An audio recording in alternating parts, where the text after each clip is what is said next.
Most people believe they're improving financially simply because their income is higher than it used to be. Their paycheck is larger, their apartment is better, their car newer.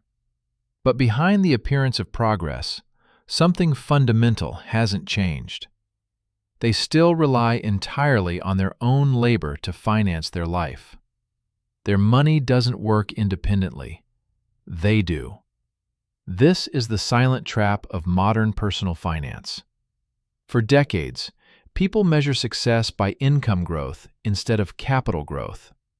The average professional may earn 20% more than 5 years ago, yet their savings rate, investment income, and asset base remain nearly unchanged. They've upgraded their lifestyle, but not their financial engine. In real terms, they've stood still.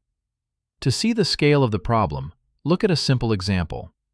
Let's take someone earning $60,000 per year and spending $55,000. They're saving $5,000, which feels responsible. But after 10 years, even with disciplined saving, that's just $50,000. Inflation over the same period likely reduces the real value to around $40,000.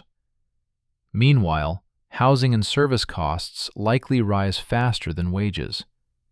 What looked like steady progress becomes a treadmill. More effort, same position. Yet this same person believes they're doing everything right. They have income, they avoid reckless spending, and they save. The problem is not behavior in the short term, it's structure in the long term. All their progress is tied to working hours. The moment they stop working, progress stops too. The system has no inertia. It can't compound on its own. This dependency on active income is why the majority never reach the moment called the crossover point, the stage when your money starts producing more income than your labor. It's not reserved for the rich. It's a mechanical outcome of consistent capital formation. But for most earners, every pay raise leads to higher living expenses instead of higher asset growth. Over time, that completely blocks compounding from doing its job. Consider two people starting with identical salaries. Both earn $60,000 per year. Both increase earnings by 3% annually. One maintains spending discipline and invests 20% of income at a 6% annual return. The other saves 5% and holds it in cash. After 20 years, their financial conditions diverge dramatically. The first accumulates roughly $460,000 in productive assets, generating about $27,000 per year in passive income. The second, with only $80,000 in cash, earns near zero. Both worked equally hard. Only one built a system that works on its own. The troubling part is not that most people don't reach this crossover point. It's that most never realize it exists.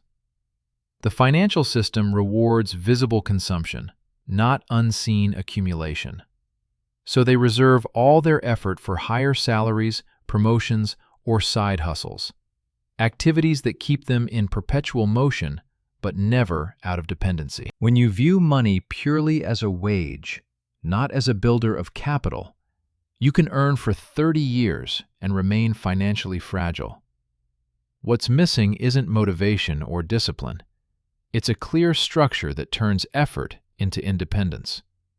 Understanding how this shift happens, when money starts working harder than its owner, is what separates financial freedom from endless work. The reason most people never reach the crossover point isn't a lack of information, it's the wrong structure. Income grows linearly, but capital compounds exponentially. Yet almost all financial behavior is built around income, not capital. This structural bias locks people into an endless cycle of earning and spending, where progress depends entirely on how much they can personally produce. Most households operate with one financial engine, their job. Every pay cycle, money comes in, money goes out. What remains, if anything, is treated as savings. But saving after expenses is a residual activity, not a system. When you save last, you give consumption full control. As income rises, expenses expand to match, and the leftover remains small. This dynamic, known as lifestyle inflation, ensures that even disciplined earners rarely build meaningful capital early enough for compounding to work. Let's look at a practical example. Sarah, age 32, earns $70,000 a year as a professional. Over the past 5 years, her salary increased from $55,000 to $70,000, roughly 27% growth, which sounds impressive. But during the same period, her monthly rent went from $1,200 to $1,800, car payments from $300 to $450, and general expenses followed the same curve. Despite the raise, her leftover savings remain $400 per month, exactly what it was 5 years ago. Each year she works harder and technically makes more, but her net worth improvement is minimal. The increased income is real, but the retained value is not. Compare that with David, who earns the same amount but structures his finances differently. From his very first paycheck, he directs 20% automatically into an investment account before seeing the rest. His spending adjusts to the remaining 80%. Over 5 years, his investment base grows to $50,000. Even at a modest 6% annual return, it already produces $3,000 per year, passive income that starts compounding on its own. Sarah and David have identical earnings, but different architectures. One system depends entirely on human input. The other includes a self-sustaining component. The lack of such architecture explains why conventional advice often fails. Guidance like, save 10% of your income, or cut unnecessary expenses, sounds logical, but it's not structural.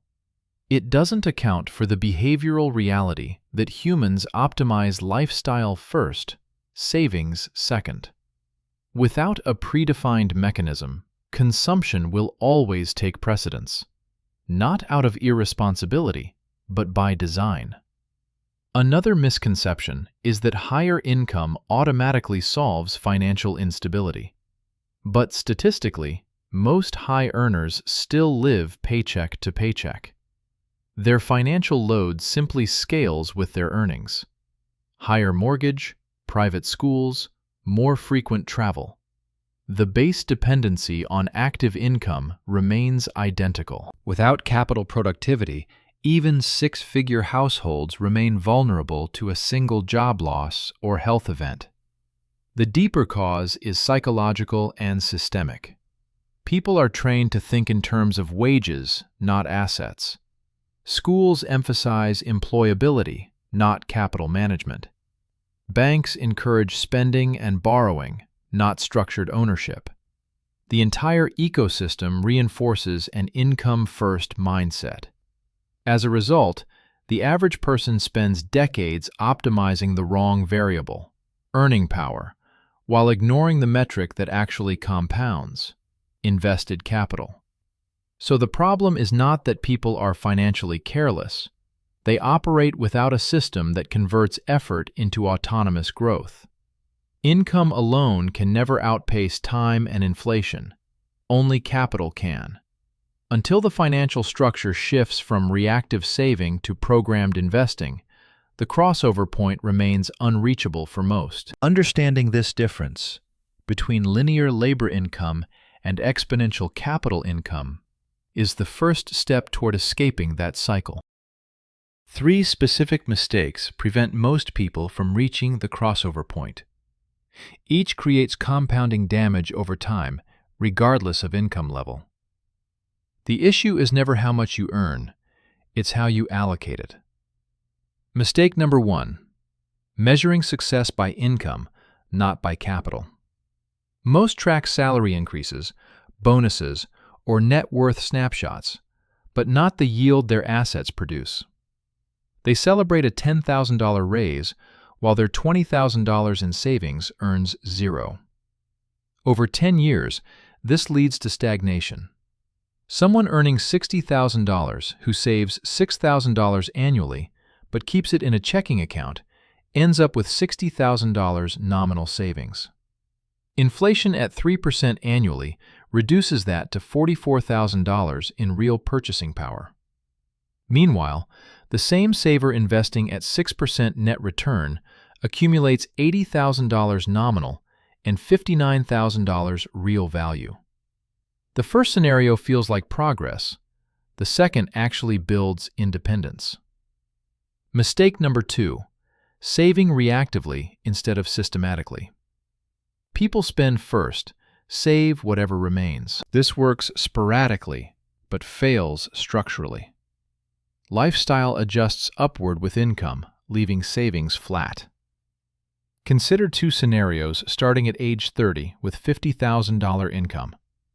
Scenario A saves 10% reactively, averaging $5,000 per year after expenses creep. Scenario B automates 20% upfront, adjusting spending to fit. After 20 years, A has $100,000 in low-yield savings, about $60,000 real. B has $380,000 invested at 6%, producing $23,000 annually in passive income. The difference isn't discipline, it's mechanism. Mistake number 3, underestimating compounding's time requirement. People expect financial independence in 5 years, not 20. They start late or inconsistently, missing the exponential phase. A $200 monthly investment at 7% grows to $25,000 in 10 years, $100,000 in 20 years, and $400,000 in 30 years. But if you delay starting by 10 years, you need to triple the monthly amount to catch up. Most underestimate this math, so they chase short-term gains instead of steady accumulation. These errors compound into severe long-term consequences. After 5 years, the impact feels minor, maybe $20,000 less saved. After 10 years, the gap widens to $100,000 or more in lost opportunity. By age 60, someone who structured correctly might generate $50,000 to $80,000 annually from assets alone. The person who made these mistakes generates $5,000 or less, forcing continued work or reduced living standards. Compare 2 identical earners over 20 years. Both start at $60,000. Both increase 3% annually. Person X follows the common path: reactive saving, low yields, lifestyle creep, ending with $150,000 total assets. Person Y uses systematic allocation and compounding, reaching $450,000. At retirement, X needs to withdraw principal to survive. Y lives off 4 to 6% yield without touching capital. The income trajectory was identical. The decision framework was not. The critical insight is that income level doesn't determine outcomes. Plenty of $100,000 earners remain paycheck dependent because they repeat these mistakes. Conversely, disciplined $40,000 earners can reach crossover by age 55. The problem is allocation logic, not earnings power. Without correcting these structural errors, 20 years of effort produce minimal security. Capital that doesn't compound remains dead weight, and time never repeats. The solution to reaching the crossover point is a 4-part allocation system that systematically converts active income into productive capital. This isn't about cutting coffee or extreme frugality. It's about creating an automatic mechanism where a fixed portion of every paycheck builds assets before lifestyle decisions interfere. Here's exactly how it works. Step 1. pre-allocate 20% of gross income to capital. On payday, before you see or touch the money, direct 20% automatically into a separate investment account. If you earn $5,000 monthly, $1,000 goes to investments first. Spending adjusts to the remaining $4,000. This reverses the consumption-first default and builds capital predictably. Step 2. Invest in stable, compounding assets. Place the capital into low-cost, broad market index funds tracking the total stock market, or S&P 500. These deliver 6 to 8% average annual returns historically after inflation. Avoid single stocks or trendy sectors. Diversification across 3,000-plus companies eliminates company-specific risk. Add a 20 to 30% bond allocation if volatility concerns you. This reduces swings while preserving growth. Step 3. Reinvest all returns automatically. Dividends, interest, and capital gains stay invested. Compounding accelerates as the base grows. A $12,000 annual investment at 7% net return becomes $15,000 in year 1, including growth, $16,000 in year 2, $17,000 in year 3, and so on. By year 10, you're adding $25,000 plus annually from returns alone. Step 4. Track one metric monthly: asset yield versus expenses. Calculate what your investments produce divided by total portfolio value, yield. Compare this to your annual living costs. When yield covers 100% of expenses, you've hit crossover. Most reach 25 to 50% coverage within 10 to 15 years using this method. This system's stability comes from 3 factors. First, it's income adaptive. As earnings grow 3 to 5% annually, your capital allocation grows proportionally without manual adjustment. Second, market index funds have never lost money over any 20-year period in modern history, providing mathematical certainty for long-term holders. Third, automation eliminates human error. No timing the market, no spending temptation, no forgotten contributions. Let's run the numbers. Someone earning $60,000 invests $1,000 monthly, 20%, at 7% return. After 5 years, $72,000 invested becomes $82,000. Year 10, $144,000 becomes $185,000, producing $13,000 annually. Year 20, $288,000 becomes $570,000, producing $40,000 annually, enough to cover most middle-class expenses without touching principal.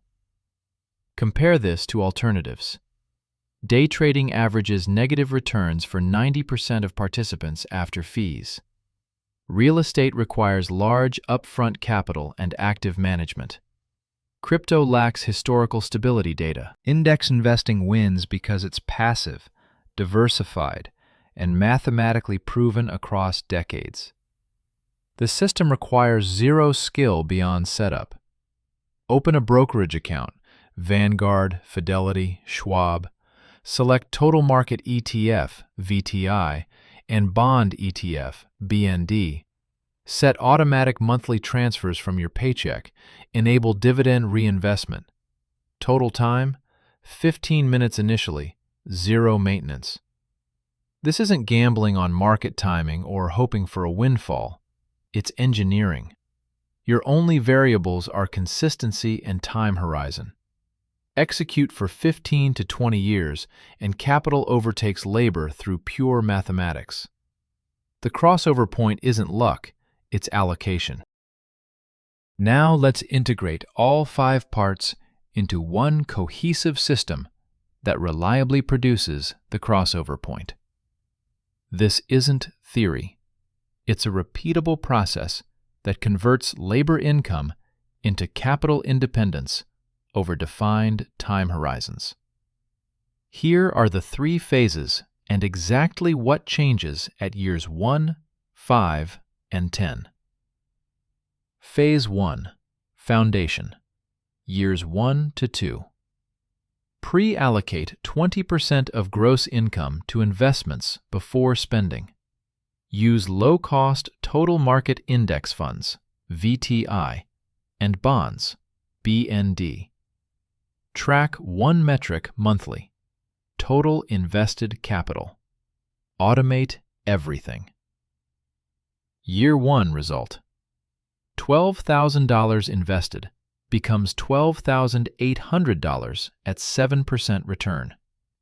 You've reversed consumption priority and established the habit. No lifestyle change required. Spending simply fits remaining 80%. Phase 2. Acceleration. Years 3 to 7. Capital base compounds. Reinvest all returns. Income growth automatically increases your allocation. Continue tracking invested capital plus annual yield produced. Year 5 result: $72,000 invested grows to $82,000 total. This produces $5,700 annually, 7% yield, covering 10 to 15% of typical expenses. You're no longer 100% labor dependent. The psychological shift occurs. Money works independently. Phase 3. Crossover. Years 8 to 15.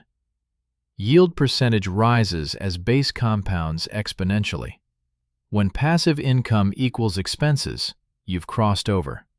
Labor becomes optional. Year 10 result: $144,000 invested becomes $185,000, producing $13,000 annually. Many reach 25 to 40% expense coverage. $60,000 earner now has dual income streams.